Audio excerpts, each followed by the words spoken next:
Bonjour et bienvenue sur le podcast À votre pleine santé, le podcast naturo qui vous accompagne vers une alimentation saine et gourmande et qui vous donne les clés pour une santé optimale en toute simplicité.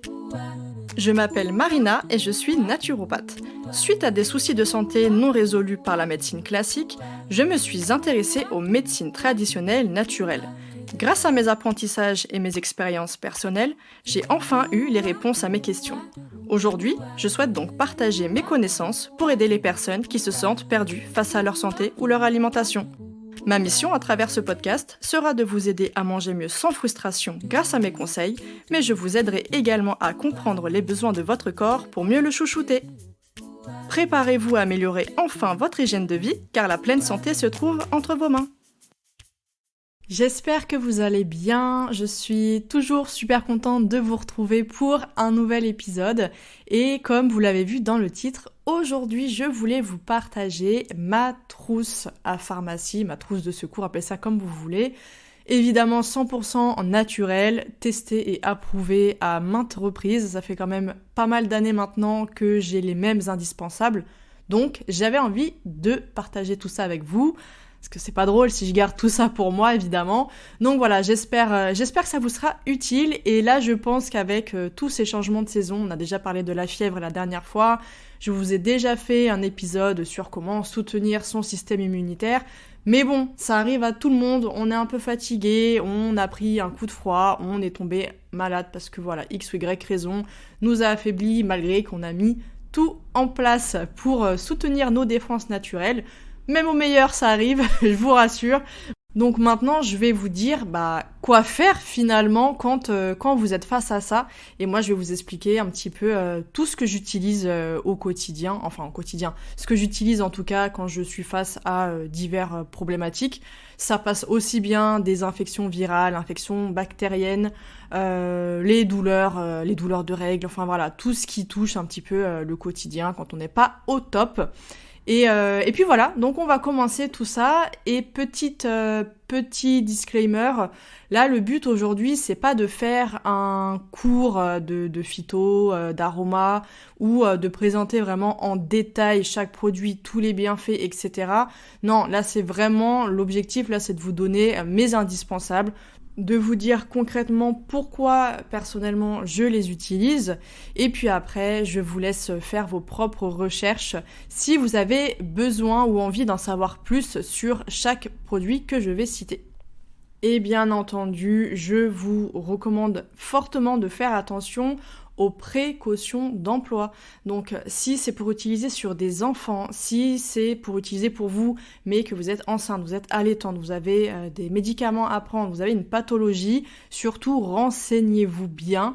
Comme on le ferait pour un médicament, on le fait pour même un traitement qui soit naturel. Je le rappellerai toujours pour que ce soit bien clair dans la tête de tout le monde. Bon allez, c'est parti, on commence avec le tout premier. Et d'ailleurs, je crois que c'est le tout premier article que j'ai fait sur mon blog, il y a de ça quand même pas mal d'années, c'était en 2017 si je me trompe pas, donc ça commence à dater un peu. Et c'est bien entendu la poudre de charbon végétal super actif. Donc c'est vraiment un indispensable, c'est pour ça qu'il est là aujourd'hui. Et j'utilise en fait dès qu'il y a une intoxication, des troubles digestifs suite à un aliment, quelque chose qui est pas bien passé et qu'on sent vraiment que c'est pas bien, il y a ça peut aller jusqu'à la diarrhée, enfin ce genre de problème ou des grosses douleurs au niveau intestinal. Eh bien le charbon végétal c'est vraiment la base. Et même quand je pars en voyage, je prends toujours un tout petit ramequin en verre. Je sais pas si vous voyez les pots de confiture de la marque Bonne Maman qui sont vraiment tout petits, trop mignons, et on les voyait beaucoup dans les hôtels notamment. C'est vrai que ça fait longtemps que j'ai pas vu ça, je sais pas s'ils proposent encore ce format-là, mais j'en avais récupéré plusieurs comme ça, et je trouve ça super pratique parce qu'en général, une demi-cuillère à café suffit largement. Mais voilà, ça peut être une façon de l'intégrer dans sa petite trousse de toilette, voilà, pour pouvoir l'emporter. Et vraiment, Dès que vous allez dans un pays où l'eau potable, justement non, c'est ça le problème, c'est que l'eau du robinet n'est pas forcément potable. Nous, ça nous arrivait plusieurs fois ce genre de problème. Franchement, ça fait plaisir d'avoir ça avec soi, parce que en général, on n'en trouve pas partout, malheureusement. Et franchement, moi, ça m'a sauvé plus d'une fois. Donc voilà, si jamais ça vous arrive d'aller dans des pays où l'eau n'est pas vraiment potable, eh bien, ça sera très utile, croyez-moi. Ensuite, un peu dans le même esprit, même si on va avoir quand même des utilisations beaucoup plus variées, c'est bien entendu l'argile verte. Et c'est pour ça que j'en ai parlé dans l'épisode sur comment faire baisser la fièvre naturellement. Donc clairement, l'argile verte aujourd'hui, elle a plus rien à prouver.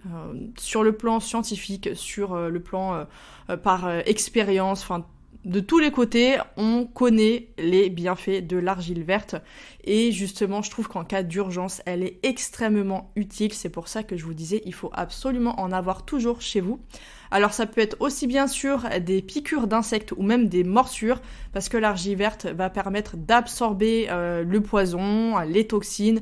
Bref, elle a vraiment un pouvoir absorbant très puissant. Elle va être très utile aussi dans le cas de problèmes digestifs, donc comme on l'a vu un petit peu avec le cas des intoxications alimentaires, comme avec le charbon végétal, mais à la différence que là, on va avoir cet effet un peu de plâtre, comme le très célèbre médicament que j'ai toujours eu, mais horreur de ce truc, le Smecta. Voilà, le principe est un peu le même, c'est de faire un plâtre, et donc ça va être très utile justement en cas de grosse inflammation et aussi de diarrhée en fait. Donc voilà, franchement l'argile verte pour ça c'est génial. Mais aussi pour nettoyer et cicatriser les plaies, pour faire tomber la fièvre en cataplasme, comme je vous l'avais expliqué, ou tout simplement pour venir agir sur des traumatismes, des chocs, des plaies, des douleurs assez vives ou même des douleurs chroniques, ça vous fera du bien dans tous les cas. Donc voilà, l'argile verte, elle est multi-usage, c'est la base, vraiment. Dans tous les cas, tout ce que je vous présente, c'est la base parce que c'est mes indispensables pour moi. Mais l'argile verte, comme le charbon végétal, franchement, pareil, c'est à avoir. Et vous pouvez très bien transporter soit un petit tube d'argile prêt à l'emploi, ou alors, comme je le fais avec le charbon végétal, à mettre dans un petit pot en verre ou n'importe. Je préfère le verre parce qu'au moins, on n'est pas sur un contact avec du plastique, ce genre de choses. Mais après, vous faites évidemment comme vous le souhaitez. En tout cas, argile verte à mettre dans un petit pot, un petit bocal, et ayez ça avec vous, ça sera toujours utile. Ensuite, donc là on rentre dans la session aromathérapie, et je sais que vous m'entendez peu parler d'aromathérapie, alors que pourtant je suis formée à un niveau scientifique d'aromathérapie, mais c'est tout simplement parce que, et ça n'engage que moi, c'est un avis personnel, après chacun fait comme il l'entend, mais en tout cas, moi de mon point de vue, je trouve qu'on l'utilise un petit peu à tort et à travers pour un peu de tout, alors que ça reste quand même quelque chose de pas forcément hyper sécuritaire. Il faut très bien s'y connaître, donc aujourd'hui il y a énormément d'ouvrages, etc. sur le sujet, mais qui sont pas vraiment... malheureusement en fait qui peuvent mener à de gros accidents, voire même des accidents très très graves, parce que l'utilisation de l'aromathérapie, comme je dis, c'est pas quelque chose de sécuritaire pour la plupart des personnes. Il faut quand même connaître beaucoup de choses. Et je trouve qu'il y a énormément d'alternatives tout autant efficaces pour justement diverses problématiques.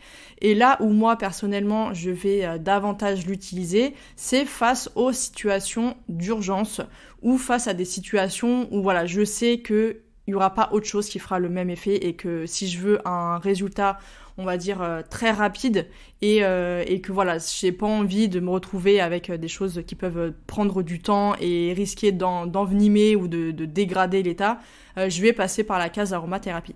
Donc on va voir justement mes indispensables en aromathérapie. Et tout d'abord, on a l'huile essentielle de lavande fine, qu'on appelle aussi la lavande vraie ou encore la lavande officinale. Donc à ne pas confondre avec l'huile essentielle de lavande aspic ou encore le lavandin super. Et en fait, cette huile-là, elle est vraiment spécifique. En tout cas, on l'utilise énormément pour les brûlures. Donc en fait, on va pouvoir venir l'appliquer directement sur la brûlure ou par exemple sur un coup de soleil.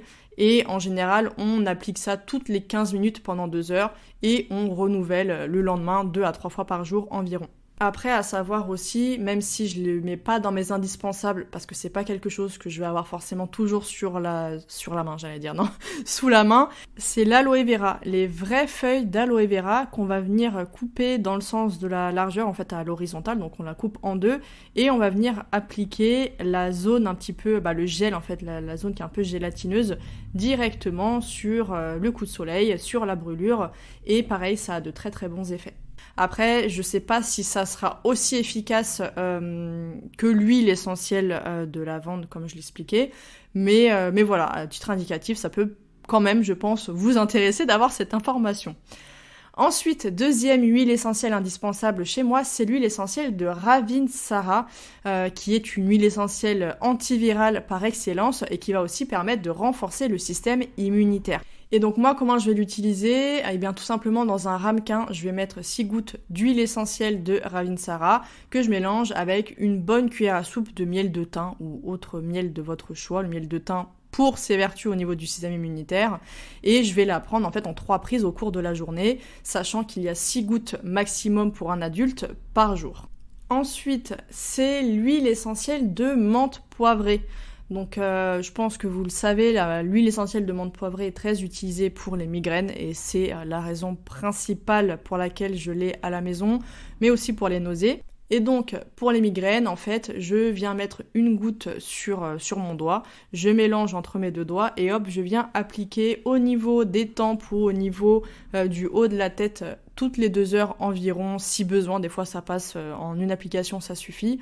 Et ensuite, pour les nausées, tout simplement venir mettre une goutte soit sur un morceau de sucre, si vous avez des morceaux de sucre à la maison, ou comme moi, vous mettez dans une cuillère à café de miel.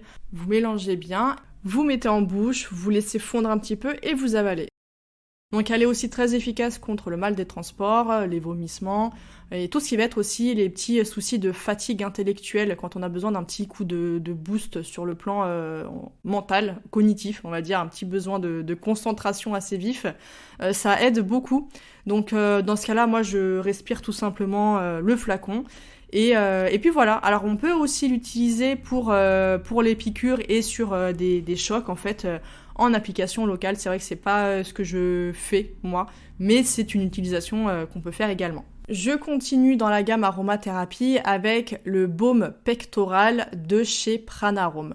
Donc Pranarome, c'est vraiment la marque que je vais utiliser le plus en aromathérapie de par son sérieux, son efficacité, enfin bref.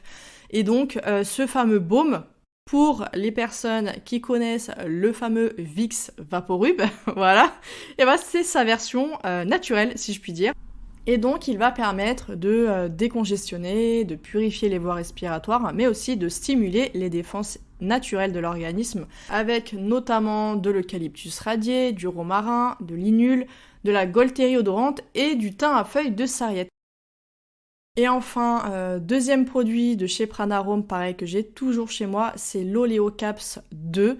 Donc ce sont des capsules avec des huiles essentielles directement mélangées et qui vont être vraiment spécifiques. En fait, on appelle ça, enfin dessus c'est écrit à sphère intestinale, mais j'utilise pas forcément pour ça, donc je vais vous dire.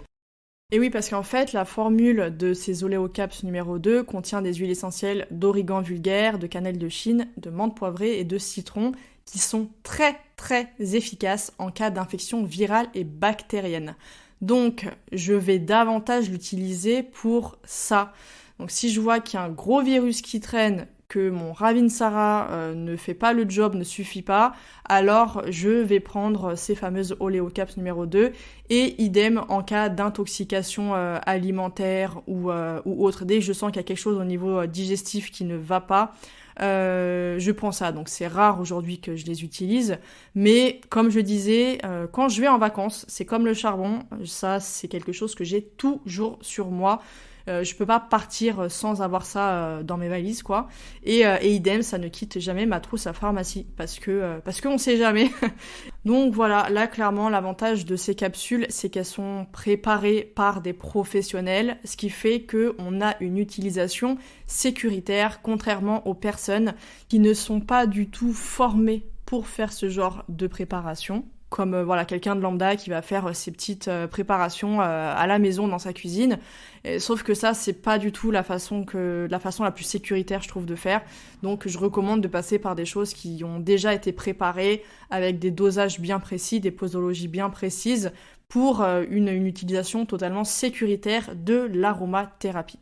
Ensuite, un indispensable chez moi, c'est le baume du tigre rouge ou bien l'arnica. En général, nous, c'est plutôt le baume du tigre qu'on a à la maison. Alors, c'est pas les mêmes produits, mais ils ont des propriétés très similaires et on les applique en externe uniquement. Ils vont venir agir sur les douleurs, donc musculaires, articulaires et les crampes, sur les inflammations aussi qui sont provoquées par une piqûre d'insecte ou encore les coups de soleil. Donc vous pouvez trouver du baume du tigre rouge en général en magasin bio, mais même en parapharmacie, en pharmacie aussi je pense, et idem pour l'arnica, on va pouvoir le trouver en homéopathie, ou alors en phytothérapie sous forme de gel, de crème, d'huile ou encore de teinture mère. Alors mon prochain indispensable maintenant, c'est l'huile de CBD. Donc l'huile de CBD, concrètement, c'est ce qui fonctionne le mieux sur moi en cas de grosse crise d'angoisse. Donc c'est la raison pour laquelle j'en ai toujours à la maison. Et bien entendu, un CBD qui soit certifié bio et surtout 0,000% de THC. Vraiment pas de THC dedans, donc sans aucun effet psychotrope ni d'accoutumance, contrairement au cannabis. Donc voilà, je préfère le rappeler parce que beaucoup de personnes confondent CBD et cannabis, mais on n'a pas du tout l'effet psychotrope, l'effet d'accoutumance, etc. que peut mener le cannabis. Les deux marques que j'ai pu tester, et je suis très satisfaite des deux, donc je ne peux pas vous dire s'il y en a une mieux que l'autre, mais ce sont tout simplement Mindology et Tilio. Donc je vous laisse regarder ça directement dans les notes qui vont avec cet épisode. Alors c'est pas quelque chose que je vais utiliser tous les jours parce que fort heureusement, je n'ai pas de crise d'angoisse tous les jours, mais je sais que la dernière que j'ai eue qui était extrêmement sévère, c'était il y a quelques mois et y a pas photo en fait, c'est vraiment la seule chose qui me permet vraiment de me calmer. Donc voilà, si jamais vous reconnaissez aussi là-dedans, ça peut très fortement vous intéresser. Ensuite, alors là on change complètement de thématique, mais j'ai toujours à la maison de l'huile de Nîmes, donc c'est de l'huile de margousier, qui est un puissant antiparasitaire, insecticide, fongicide, antibactérien et vermifuge. Donc je ne l'utilise pas pour moi, je vais pas vous le cacher, c'est surtout pour mes deux chats, donc Balou et Mowgli, mais il faut savoir quand même que cette huile, elle est très efficace en cas de démangeaison, d'eczéma ou même d'urticaire. On peut aussi l'utiliser en cas de piqûre, donc on va venir l'appliquer pure ou alors diluer avec, comme je disais tout à l'heure, un peu d'huile essentielle de lavande, et on peut faire pareil pour les tiques. Donc il faut savoir qu'on la trouve quand même davantage sur internet qu'en magasin, mais de plus en plus on la trouve quand même en magasin bio, donc à voir. Mais voilà, c'est vrai que pour la partie antiparasitaire, et même des fois pour les plantes, d'ailleurs, je l'utilise. donc voilà, c'est vraiment quelque chose que je vais toujours avoir chez moi. Alors, le prochain indispensable, c'est l'argent colloïdal. Donc en fait, c'est un excellent anti-infectieux qui va être recommandé notamment dans les infections microbiennes ou virales. Et bien, j'utilise aussi bien pour nous que pour nos chats, d'ailleurs, justement.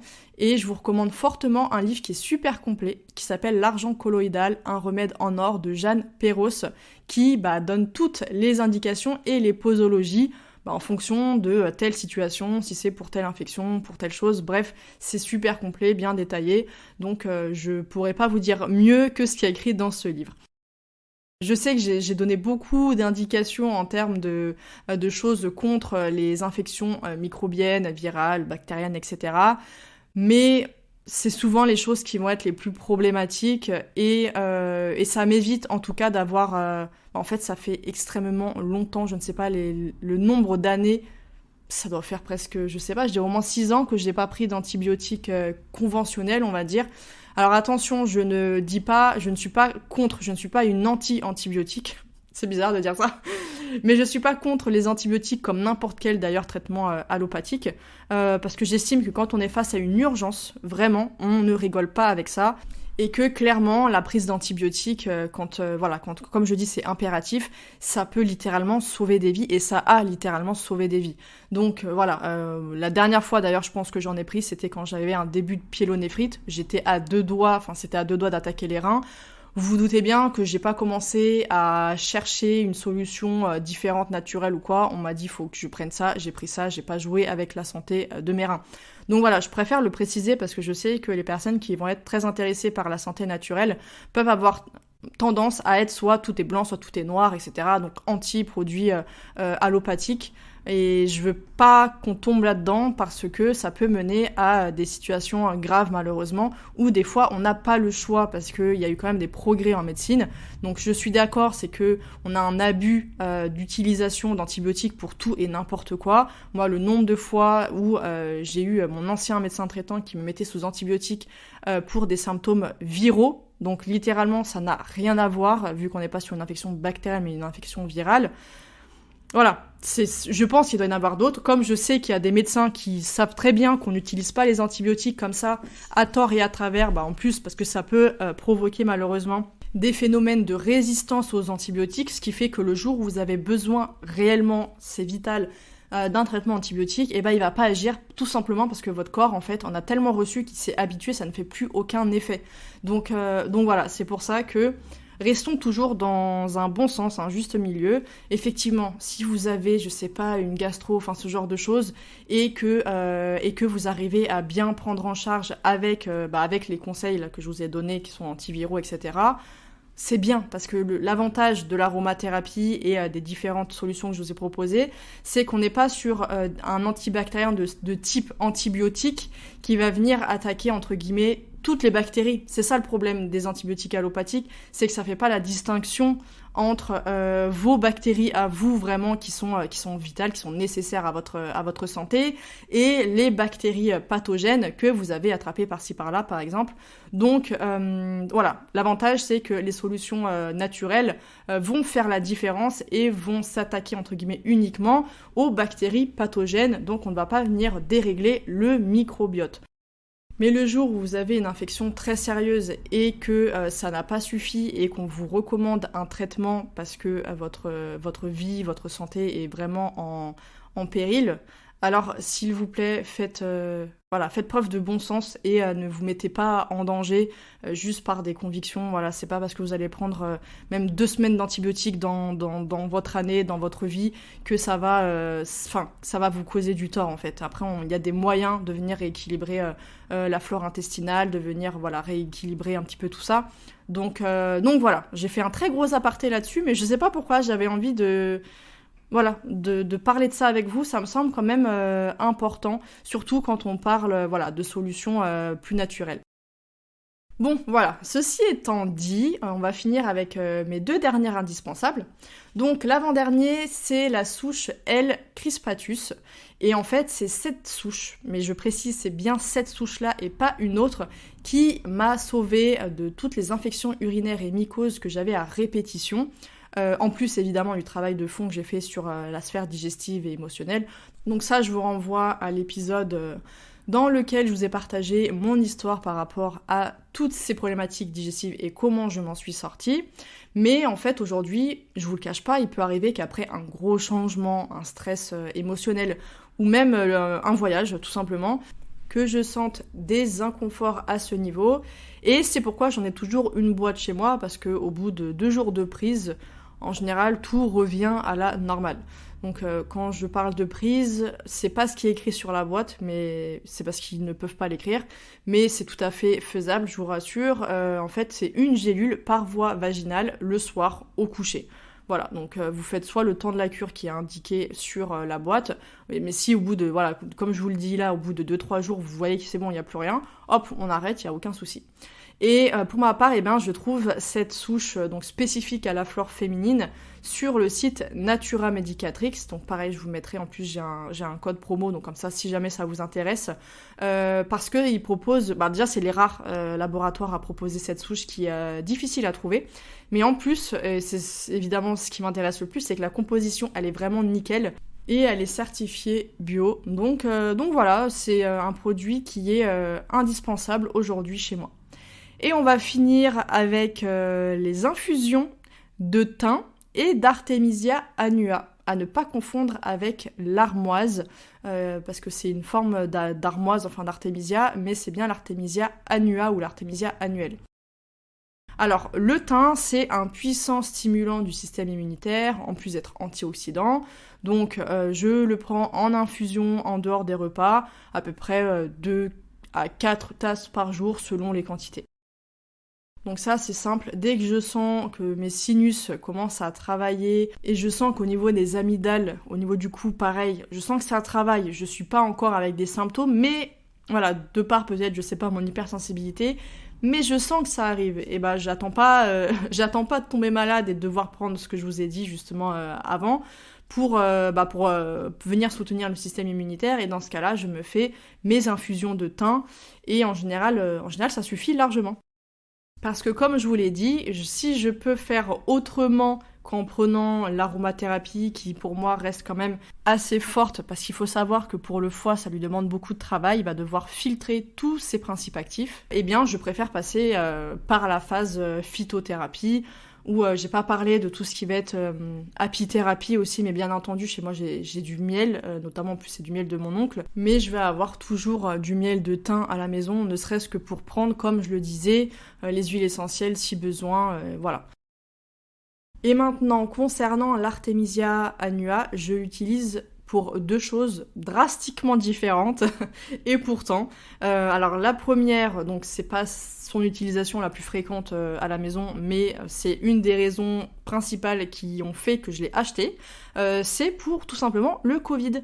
Donc si je suis cas contact ou que je sens des débuts de symptômes par exemple, je vais faire donc l'infusion de thym, mais je vais rajouter de l'Artemisia annuelle. Et en toute franchise, alors après vous allez lire tout et son contraire, surtout qu'on n'aime pas trop que des solutions naturelles soient efficaces. Mais moi personnellement, quand je l'ai eu, c'était des formes assez... La dernière fois, c'était une forme assez sévère, mais les deux premières fois où ça a été compliqué aussi, le moment où j'ai pris cette infusion, que j'avais acheté exprès justement, parce que j'avais vu ses bienfaits, et notamment parce qu'elle est réputée à travers le monde pour son artémisinine, c'est très compliqué à dire, donc c'est une substance active qu'elle contient et qui est utilisée pour lutter contre le paludisme. Donc voilà, il y en a beaucoup qui parlaient de ses effets aussi pour le Covid, et effectivement, moi le moment où je l'ai intégré, j'ai vu les résultats, alors que je galérais, même avec le Ravinsara, etc., c'était pas du tout suffisant. On voit qu'on était sur un virus quand même particulièrement différent, et moi ça m'a vraiment aidé à soulager mes symptômes. Donc après voilà, ça me concerne moi, je parle pas des formes les plus graves, etc. Mais au moins vous avez l'information si jamais c'est quelque chose qui vous intéresse. Et donc la deuxième utilisation, et cette fois c'est la plus fréquente parce que c'est tous les mois, et en fait je l'utilise pour m'aider à soulager réellement mes douleurs d'endométriose lors de mes règles. Parce que tout simplement c'est un antispasmodique puissant. Et concrètement, c'est la seule chose avec la bouillotte qui fonctionne sur moi. J'ai essayé tout, de par mon métier de naturopathe, de par les centaines et centaines de femmes que j'ai accompagnées pour des douleurs de règles, des douleurs d'endométriose. Évidemment, j'ai essayé moi-même tous mes conseils, et comme je l'expliquais durant le podcast avec Rabab sur tout l'aspect gynéco, santé féminine, etc., on en avait parlé. Et c'est vrai que comme moi, il y a vraiment la partie plus psychosomatique qui est la plus importante, en tout cas dans mon endométriose, c'est difficile d'agir dessus. Et l'Artemisia annua, c'est la seule plante, littéralement, je ne sais pas pourquoi, s'il y avait aussi je crois de mémoire c'était le gâtillier, quand j'avais fait une cure avec plusieurs plantes dedans, mais il y avait aussi l'artémisia dedans, donc je saurais pas dire si c'était vraiment le gâtillier ou pas, mais en tout cas, voilà, Artemisia annua avec la bouillotte évidemment. Aujourd'hui, ce sont les seules choses qui me permettent d'éviter de devoir prendre des antidouleurs, ou au moins d'en prendre beaucoup moins que ce que je dois prendre normalement. Donc là, vraiment, aujourd'hui, c'était, comme je l'expliquais, ma trousse de secours naturel. Vraiment, quand il y a des petites urgences, des petits bobos quotidiens et tout ça, c'est pas mes indispensables de chez moi. Je vous ai pas fait, voilà, tout ce qui va être, par exemple, les plantes adaptogènes, c'est pareil. Enfin, j'ai toujours des plantes adaptogènes à la maison. J'ai toujours des plantes pour la partie plutôt psychique, comme je l'avais expliqué dans l'épisode en question, et notamment le safran, pareil. J'essaye d'en avoir tout le temps chez moi. Quoi d'autre? La gémothérapie, voilà, bourgeon de cassis pour les vertus anti-inflammatoires. Mais dans l'urgence, il va pas venir agir en fait. Donc là, je voulais vraiment parler des choses plutôt urgentes où on veut une action assez rapide, assez immédiate, plutôt que des choses où c'est en traitement de fond. Donc je pense que vous avez cerné l'idée, quoi.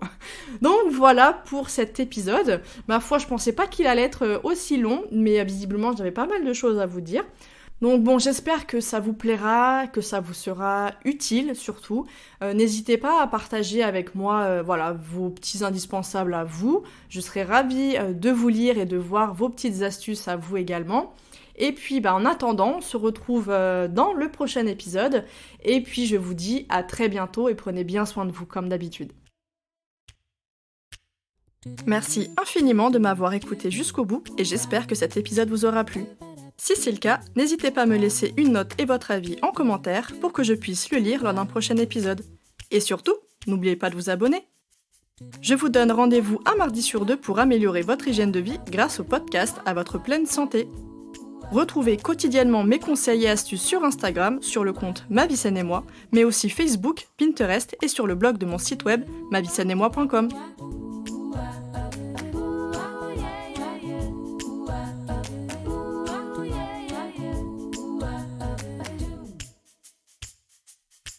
Do do do.